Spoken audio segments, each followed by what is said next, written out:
Turkish President Recep Tayyip Erdogan delivers a clear win against opposition challenger Kemal Kilicdaroglu in Sunday's runoff vote. What path will the country take both at home and on the global stage over the next 5 years? I'll break it all down here on Straight Talk.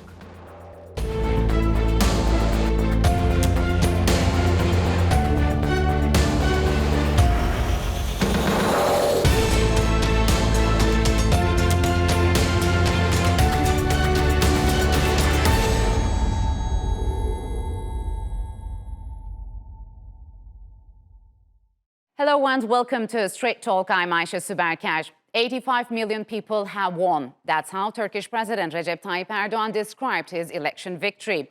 With nearly all ballot boxes counted, President Erdogan was declared the winner with more than 52% of the votes versus his challenger Kemal Kilicdaroglu, who finished with 47.8%.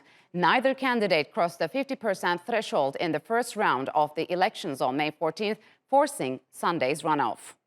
Kazanan sadece biz değiliz. We are not the only winners. The winner is Turkey. Türkiye'dir. Kazanan tüm kesim. The winner is our nation with all its segments. Ta kendisidir. Our democracy is the winner.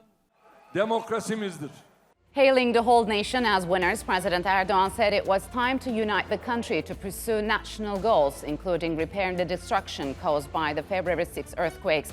When it came to the economy, Erdogan said addressing problems caused by inflation was the most urgent priority and that policies would help lower food prices. When it came to the issue of Syrian refugees, Erdogan said a resettlement project with Qatar would help ensure the return of 1 million people over the next few years. And to further discuss the re-election of President Erdogan, joining me now from Istanbul is Klaus Jurgens. He is a European affairs analyst, and Bryza, he is the former U.S. ambassador to Azerbaijan. Lastly, Necdet Ozcelik is joining me from Ankara. He is a political analyst specializing on terrorism and security issues. Gentlemen, welcome to Straight Talk. It's good to have you on the program. Matthew, the runoff has ended with President Erdogan's clear victory over his challenger, Kemal Kilicdaroglu. So what's your take on the results? Well, to me, they were not a surprise at all. I mean, President Erdogan is the most consequential politician in Turkish history since Kemal Atatürk. And so he's won every election he's ever participated in at the national level. And Mr. Kilicdaroglu has lost every one. So there seemed to be a structural sense of determination, in my mind at least, as to how this was going to play out. But as an American, I think what really matters is how vigorously and enthusiastically the Turkish people participate in elections. The mechanics of elections are good. I mean, I've observed a lot of elections in the former Soviet space and in Europe. And in Turkey, the people really do get involved. They represent various parties. They make sure the vote tabulation is as fair as possible, and they are free elections. So that's a good news story for me. The dynamism and the democratic spirit of the Turkish people themselves. So, Klaus, how do you read the results? I mean, what message did Turkish voters give by supporting Erdogan for another term? I think it is democracy 2.0. I had the pleasure to mention this a few times before. Now, what so many people in the West, in particular in the media, maybe we come back to that, criticized that democracy is short of the abyss and that we have to lecture the Turkish people how to vote and for whom to vote. The people have spoken. It could have gone in a different direction. The people have spoken and the Turkish people have spoken, and they're united behind their much cherished president. What my esteemed colleague Matt just said, he is a leader in the most positive sense most European nations would really want to have back on their own soil. You have to search for decades to come to someone who is leading a country, who is not making false pretenses or promises, and the people rally behind him. We watched this street interview yesterday, I believe somewhere in Istanbul, and the team went amongst the cars. You had young people, old people, men, women, even children coming out late at night and simply celebrating. They're celebrating democracy. I am positively not surprised. I was actually almost expecting this result. But then again, we are journalists. We must take care of that every voice is heard. And this is what happened during the elections here. It is literally a model for democracy. So, Necdet, for the AK Party, we've seen very few shifts compared to the 2018 elections, despite economic challenges, the COVID-19 pandemic, and devastating February 6 earthquake. So how do you explain this significant support to Erdogan from earthquake-stricken regions? Yeah, indeed. The earthquake area mostly are pro Erdogan. So in this sense, that traditionally, Adıyaman, Kahramanmaraş, Gaziantep, and Elazığ, they have been acting for the favor of Erdogan for the years. In this sense, the essence of the natural disaster over there is considered that could be taken care of by Erdogan himself, not by any other actors. So the people in the affected area, they believe that, yes, they need some problems, and those problems are could be solved only by the Erdogan's capabilities, and the Kılıçdaroğlu and his partners did not show the positive stance towards the the affected people, that their needs were not going to be met by Kılıçdaroğlu. So, Matthew, what are your key takeaways from both rounds? I mean, how did the candidates differ in their campaign strategies? What my esteemed colleague was just saying, one of the core elements of President Erdogan's re-election strategy was to deliver on reconstructing in the earthquake-hidden areas. We all know that he even admitted that the initial response by the government was slow. And now there are over 100,000 new housing units that are being constructed already. And he's pledged, I think, 319,000 housing units will be replaced. I'm focusing on this because Antakya has traditionally been a CHP stronghold. And it was the hardest hit region of all the earthquake regions. And he won. He won in Antakya, as did the AKP. So that shows that people are thinking that this tactic of his to deliver assistance after a slow start in a very visible, tangible way, that worked. That helped him. Also, I think he, from the beginning, embraced a nationalist message, sort of like a Donald Trump, Turkey first. That played well. The Turkish people are very nationalistic, regardless of whether they're opposition or government supporters. And Mr. Kilicdaroglu came to that nationalist approach late, after the first round, when he then called for the forcible expulsion of refugees, whereas President Erdogan has taken a softer approach, saying, of course we want the refugees to return to their homes. Let's first build a safe zone. Let's build residences for them so they can return on their own volition. Those are big differences in approach. So, Klaus, over 59% of overseas votes went to Erdogan in the runoff. What do you make of this, and why there was so much enthusiasm and maybe a motivation among Turkish citizens living abroad?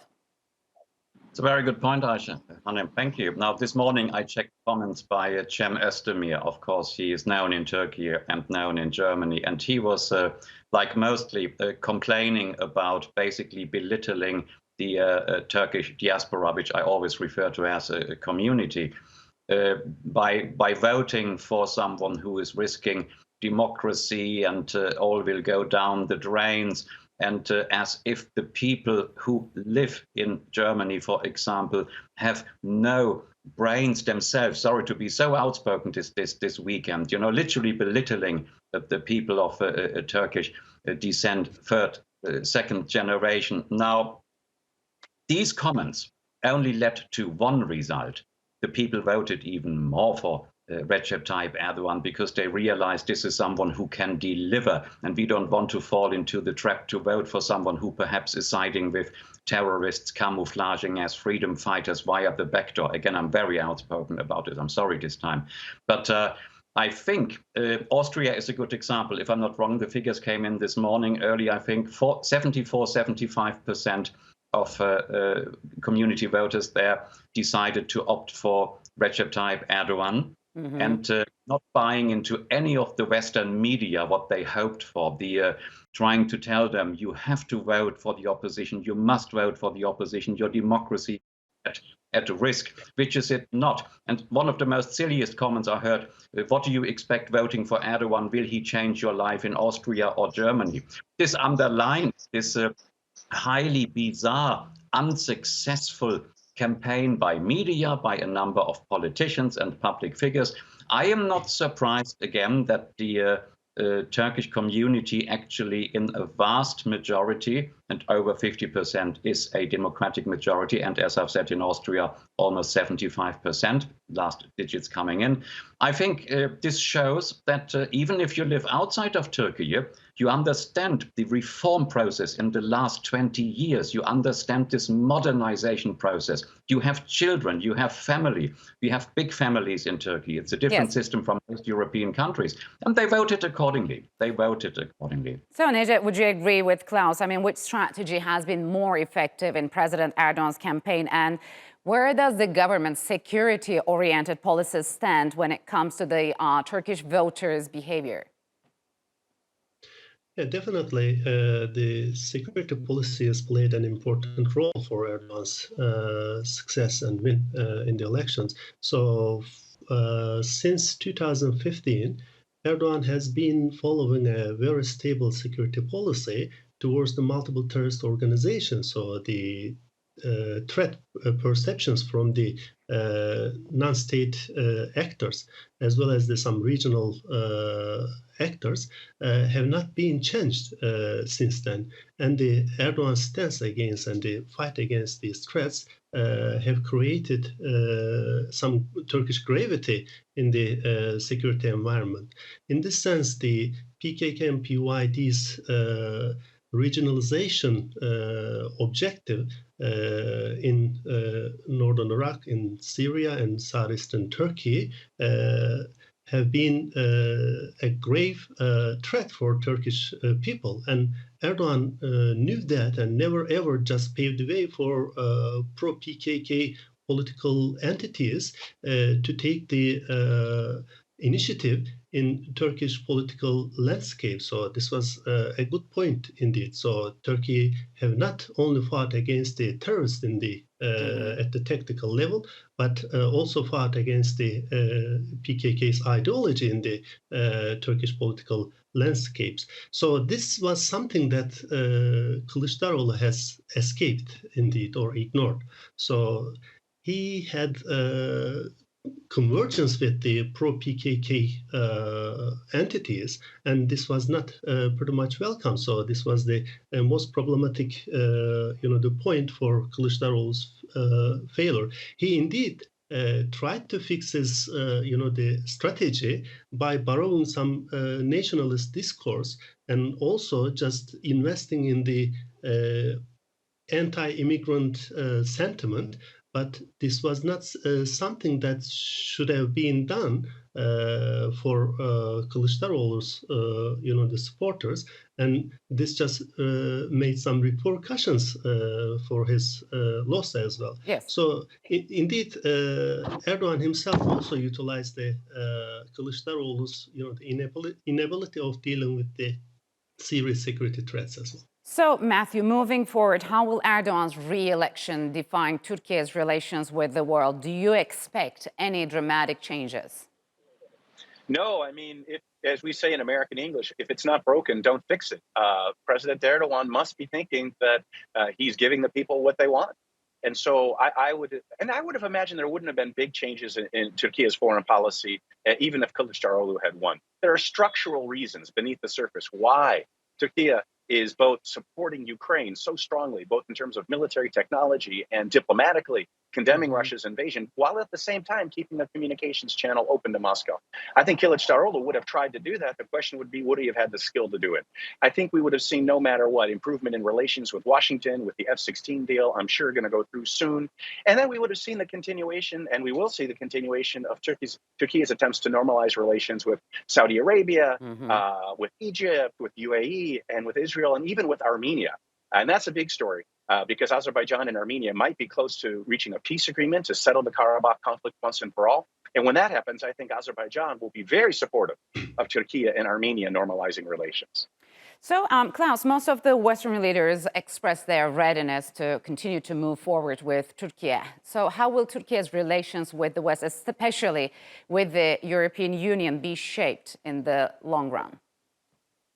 Now, leaving aside, if I may, my dear colleagues, the media, we discussed this extensively over the weekend. I'm not changing tactics, but the messages that came in yesterday, only mentioning United Kingdom, France, Germany. Yes, of course, there was a certain wording, diplomacy, we congratulate you, and we will continue on our path together. But saying this now firmly has the ball in the European court, because Turkey will react. Ankara will say, thank you for your kind messages. Now, what exactly does this entail? How can we improve our relationship? We did the best over the past many years. Now it would be basically your turn. What would you offer us? And I said this, and I may repeat this with all modesty. Turkey, modern Turkey, is no longer the kid which needs a patting on the shoulder from European capitals. Thank you very much, but thank you. It needs being seen, spoken with eye to eye. I hope that the political dimension will actually lead to a change in approach in the media. And if I may come back for a few seconds one more time to Austria, the foreign minister of Turkey a short while ago visited his counterpart in Vienna and bringing one of the brand new TOC cars along. Now, the media reacted so positively about this because A, they were invited, and secondly, they learned about something apparently they didn't even know, the technology factor.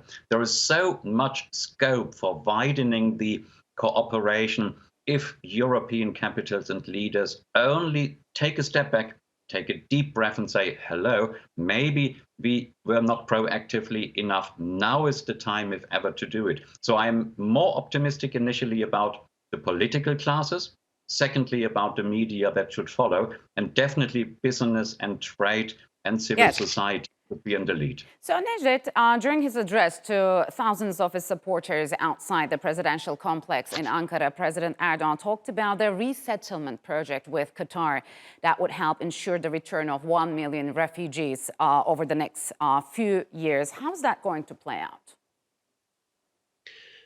The stability in Syria is definitely going to be Erdogan's top priority in foreign policy aspect or the regional geopolitics. So in this sense, the immigrants has been the main topic for the stability. And as you know, there has been the normalization effort is going between the Syrian Assad regime and Turkey. And but the problem here lies with the from the Syrian perspective is the Turkish military presence over there. So without any security assistance for the people, for the immigrants, for the locally dislocated people, and so without any Turkish military presence, so the return of the additional Syrian immigrants seems to be impossible.